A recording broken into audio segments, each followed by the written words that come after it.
नमस्कार दोस्तों, स्वागत है आपका अपने YouTube channel Patel sir UP पर। आज दोस्तों है 11 सितंबर दैनिक समसामयिकी में हम लोग फुल पत्ती वाली क्लास का रिवीजन करेंगे। इस क्लास की PDF आपको हमारे टेलीग्राम चैनल पर मिल जाएगी, जिसका लिंक जो है वीडियो के डिस्क्रिप्शन बॉक्स में दिया गया है। आप अगर चैनल पर नए हैं तो चैनल को सब्सक्राइब कीजिएगा, तो वीडियो को लाइक कीजिएगा।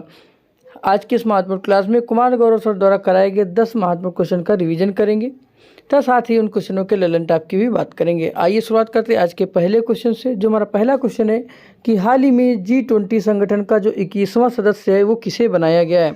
तो बनाया गया किसे, वो बनाया गया अफ्रीकी संघ को। अगर बात की जाए अफ्रीकी संघ की, तो इसकी स्थापना होती है सन 1963 ईस्वी में।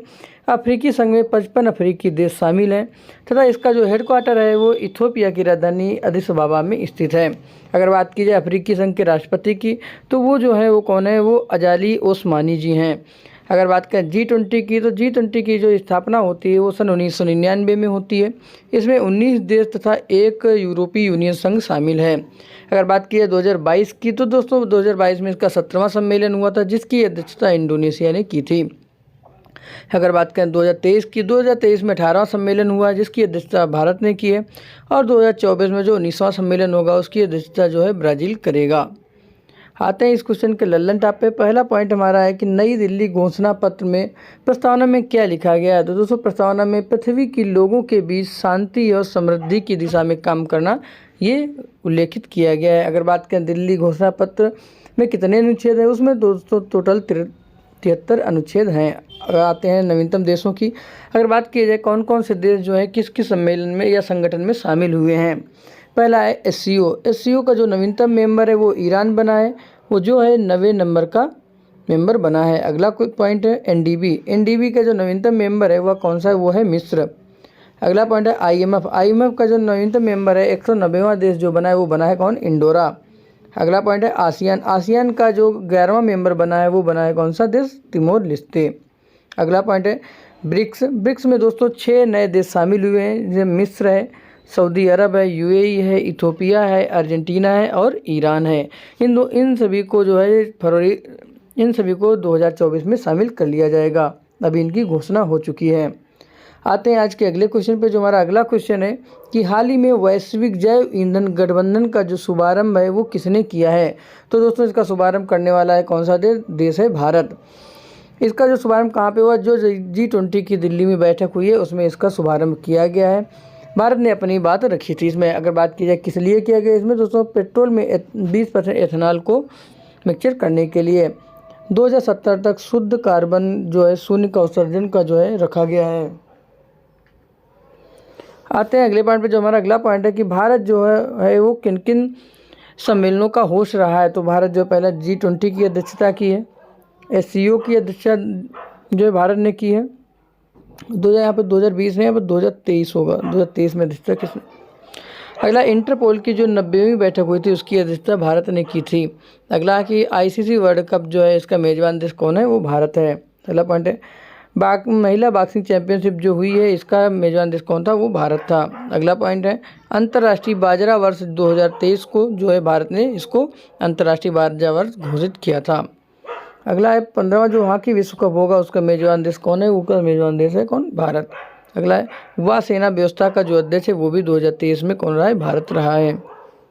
आते हैं आज के अगले क्वेश्चन पे। जो हमारा अगला क्वेश्चन है कि हाल ही में भारतीय नौसेना ने किसके साथ वरुण 2023 या वरुण 23 द्विपक्षीय सैन्य अभ्यास का आयोजन किया है। वो दोस्तों देश कौन सा, वो दोस्तों देश है फ्रांस। इस बार इसका जो है 21वां संस्करण है। इस संस्करण का जो पहला चरण हुआ था वो जनवरी 2023 में हुआ। तो कहाँ पे हुआ था, वो हुआ था पश्चिमी घाट में। जो दूसरा चरण अरब सागर में हुआ है। आते हैं कुछ प्रमुख नौ अभ्यास की जो भारत और फ्रांस के बीच में होते हैं। पहला जो है शक्ति है ये भारत और फ्रांस के बीच में होता है। ये जो है थल सेना का युद्ध अभ्यास है। अगला है गरुड़ जो है वायुसेना का अभ्यास है। वरुण की बात की, वरुण जो है नौसेना का अभ्यास है। भारत और फ्रांस के बीच एक अभ्यास होता है, इसका नाम क्या है, उसका नाम है फ्रिंजेक्स। अगर बात करें मालाबार युद्ध अभ्यास की, यह अभ्यास भारत, जापान, यूएसए और ऑस्ट्रेलिया के बीच में होता है, जिसे मालाबार अभ्यास या क्वाड अभ्यास भी कहते हैं। 2023 में पहली बार जो ऑस्ट्रेलिया ने इसकी मेज़बानी की है। अगला पॉइंट है सिन्धु मैत्री वीर गार्जियन अभ्यास, जो वो किसके बीच होता है, वो होता है भारत और जापान के बीच में। अगला है गरुड़ शक्ति अभ्यास। गरुड़ शक्ति अभ्यास जो है वो भारत और इंडोनेशिया के बीच में होता है। अगला है मित्र शक्ति युद्धाभ्यास या श्रीलंक्स युद्धाभ्यास, ये जो होता है वो भारत और श्रीलंका के बीच में होता है। अगला है संप्रीति या बोंगो सागर, यह दोस्तों भारत और बांग्लादेश के बीच में होता है। अगला पॉइंट है एयर डिफेंडर। एयर डिफेंडर जो है वो नाटो का सैन्य अभ्यास है। अगला पॉइंट है नॉर्डिक एलिफेंट। नॉर्डिक एलिफेंट जो है वो भारत और मंगोलिया के बीच में होता है। अगला है जायद तलवार। जायद तलवार भारत और यूएई के बीच में युद्ध अभ्यास होता है। आते हैं अगले अभ्यास पे, जो हमारा अगला अभ्यास है एकता या एक्वेरियन अभ्यास। ये जो है भारत और मालदीव के बीच में ये अभ्यास होता है। अगला पॉइंट है काजिंद अभ्यास। काजिंद जो है भारत और कजाकिस्तान के बीच में यह युद्ध अभ्यास होता है। अगला है वज्र प्रहार। वज्र प्रहार भारत और यूएसए के बीच में होने वाली एक्सरसाइज है। अगला पॉइंट है इंद्रधनुष कोकड़ अजय वारियर अभ्यास, यह जो है ये भारत और यूके के बीच में होता है। आते हैं आज के अगले क्वेश्चन पे, जो हमारा अगला क्वेश्चन है कि हाल ही में भारत ने आसियान सम्मेलन में कहाँ दूतावास खोलने की घोषणा की है। तो दोस्तों दूतावास कहाँ पे खोलेगा, वह देश है तिमोर लेस्ते। अगर बात करें इंडोनेशिया की राजधानी जकार्ता में कौन कौन से सम्मेलन का आयोजन किया गया, तो उसमें दोस्तों 18वें ईस्ट एशिया समिट का आयोजन हुआ है, आसियान के 43वें शिखर सम्मेलन का आयोजन किया गया है तथा भारत आसियान शिखर सम्मेलन के 20वें सम्मेलन का आयोजन किया गया है। अगर बात की जाए आसियान की स्थापना 1967 ईस्वी में होती है। इसका हेडक्वार्टर जो है वो जकार्ता में स्थित है। अगर बात करें आसियान का जो नवीनतम देश है वो 11वां कौन सा बना है, वो बना है कौन सा, तिमोर लेस्ते। आसियान का शिखर सम्मेलन जो होता है वो क्यों होता है, तो वो दोस्तों आतंकवाद की फंडिंग को रोकना, साइबर क्राइम को कम करना तथा इंटरनेट कनेक्टिविटी को बढ़ावा देना, इसलिए इसका जो है आयोजन किया जाता है। अगर बात करें आईएनएस विक्रांत की, तो आईएनएस विक्रांत जो है भारत का पहला स्वदेशी विमान वाहक पोत है, जिसको कोची से जो है लॉन्च किया गया था। अगला है आईएनएस अर्नाला। आईएनएस अर्नाला जो है वो एंटी सबमरीन जहाज है, जिसको चेन्नई से जो है लॉन्च किया गया है। अगला पॉइंट है आईएनएस महेंद्रगिरी। आईएनएस महेंद्रगिरी जो है प्रोजेक्ट 17A के तहत 7वां जो जहाज है उसका नाम क्या है, वो है आईएनएस महेंद्रगिरी। आते हैं अगले क्वेश्चन पे, जो हमारा अगला क्वेश्चन है कि हाल ही में चर्चा में रहे हराइजन साइंस रिसर्च प्रोग्राम का जो संबंध है वो किस देश से है, तो वो दोस्तों है किससे, यूरोप से। अगर बात की जाए इसकी शुरुआत कौन करता है, शुरुआत दोस्तों यूरोपीय यूनियन के द्वारा होती है। इसकी शुरुआत सन 2021 में होती था, 27 तक ये चलने वाला है। अगर बात की जाए इसका जो नया मेंबर कौन बना है, वो दोस्तों नया मेंबर बना है इंग्लैंड। आते हैं आज के अगले क्वेश्चन पे, जो हमारा अगला क्वेश्चन है कि हाल ही में डिजिटल किराया भुगतान के लिए नेशन फर्स्ट ट्रांजिट कार्ड जो है किसने लॉन्च किया, तो वो दोस्तों लॉन्च किया किसने, एसबीआई ने। अगर बात की जाए एसबीआई के हेड की, तो हेड जो है इसके कौन है, वो है दिनेश खारा। आते हैं इस क्वेश्चन के ललन टॉप पे, जो पहला हमारा पॉइंट है कि परिवहन में ये जो है कॉमन कार्ड होने वाला है, जो मेट्रो बस परिवहन साधन में एक ही कार्ड से जो है पेमेंट हो जाएगा। अगर बात करें इस कॉमन कार्ड की सुझाव की, तो सुझाव जो नंदन नील समिति ने इसकी सुझाव दी थी। आते हैं कुछ महत्वपूर्ण समितियों के बारे में। पहला जो है माधव गाडगिल समिति, यह दोस्तों पश्चिमी घाट के संरक्षण के लिए बनाई गई थी। अगला है सरकारी आयोग, इसमें दोस्तों केंद्र राज्य के बीच जो संबंध है उनको बताया गया है। अगला पॉइंट है संतानम समिति। संतानम समिति की सहायता से जो है केंद्रीय सतर्कता आयोग की स्थापना होती है। अगला पॉइंट है विजय केलकर समिति। विजय केलकर समिति का संबंध जो है वो है जीएसटी से। अगला पॉइंट है इलेक्ट्रॉनिक बैंक गारंटी देने वाला पहला बैंक कौन सा है, वो दोस्तों बैंक कौन सा है, वो बैंक है HDFC। आते हैं अगले क्वेश्चन पे, जो हमारा अगला क्वेश्चन है कि प्रतिवर्ष जो है विश्व ईवी दिवस कब मनाया जाता है, वो दोस्तों मनाया जाता है कब, 9 सितंबर को। इस बार इसका जो है 4था संस्करण मनाया गया। पहली बार कब मनाया गया था, पहली बार मनाया गया था सन 2020 में। इसका उद्देश्य क्या है, इसका उद्देश्य है स्वच्छ ऊर्जा को बढ़ावा देना।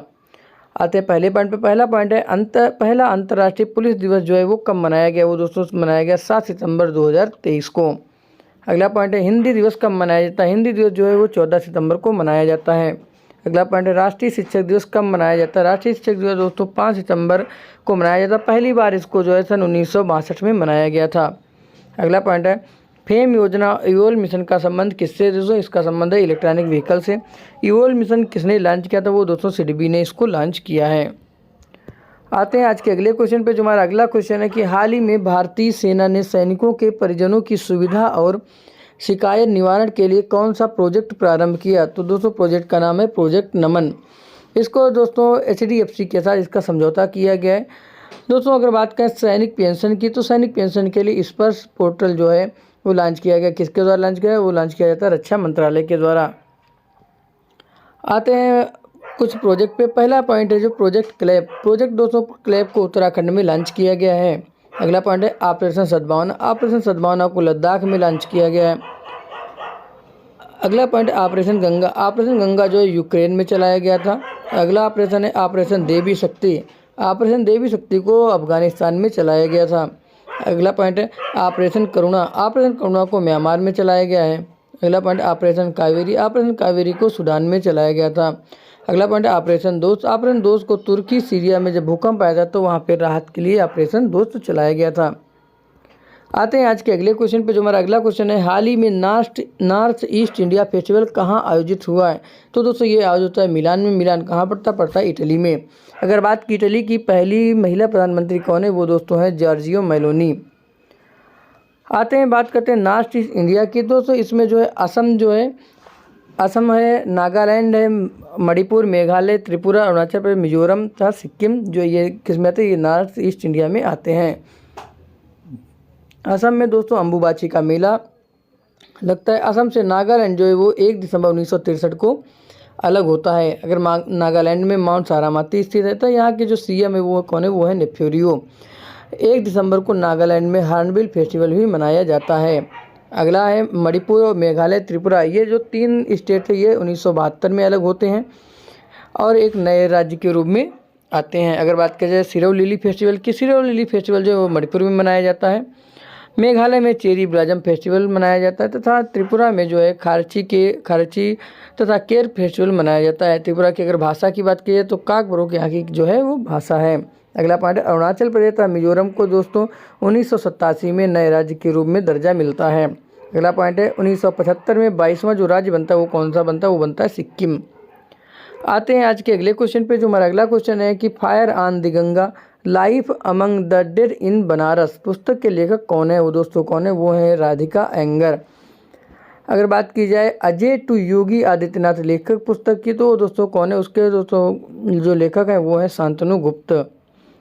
तो दोस्तों आज क्लास इतनी ही। आपको क्लास कैसी लगी कमेंट करके बताइए। क्लास अच्छी लगती है क्लास को लाइक कीजिएगा, चैनल को सब्सक्राइब कीजिए, अपने दोस्तों में शेयर कीजिएगा। बहुत बहुत धन्यवाद।